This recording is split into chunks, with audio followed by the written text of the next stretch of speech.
আমি অমি। পড়াশোনার পাঠ চুকিয়ে রিসেন্টলি একটা এমএনসিতে জয়েন করেছি। ভার্সিটির লাইফ থেকে অন্যদের থেকে একটু ক্যারিয়ার ফোকাস ছিলাম, সেই হিসেবে অল্প সময়েই কিছুটা এগিয়ে এসেছি। কিন্তু এই এগিয়ে আসার গল্পের আমার ক্রেডিটটা অনেস্টলি স্পিকিং খুব একটা বেশি না।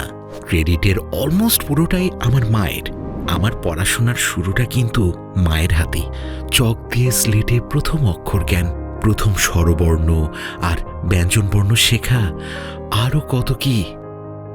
স্কুলে যাওয়ার আগে চুলে তেল দেয়া ছিল রোজকার রিচুয়াল। মাথায় তেল লেপটে দিয়ে চুল আঁচড়ে দিত মা। আবার খেতে বসে নাটক করলে কিন্তু ছাড় ছিল না, খাবার ঠুসে মুখে পুড়ে দিত মা। আমি না করলে উল্টা বকা খেতে হতো। আর শাসন, খুন্তি বা ঝাড়ু মায়ের হাতের কাছে থাকবে, এটা কনস্ট্যান্ট।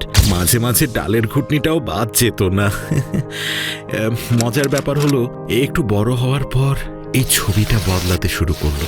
আমি রাতে পড়তে বসতাম, মা পাশে বসে থাকতো চুপচাপ।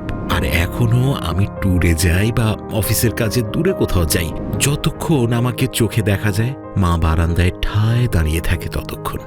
মাকে ভালোবাসি অনেক, কিন্তু এত বড় ছেলে হয়ে মাকে এই কথা বলবো, এই সাহসটা কোনোদিন হয়নি।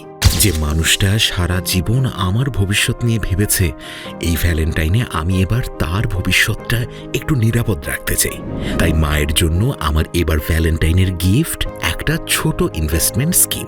ইনফ্লেশনের অ্যাগেনস্টে বেটার রিটার্ন দেবে, সাথে প্রোটেক্ট করবে মায়ের ফিউচার।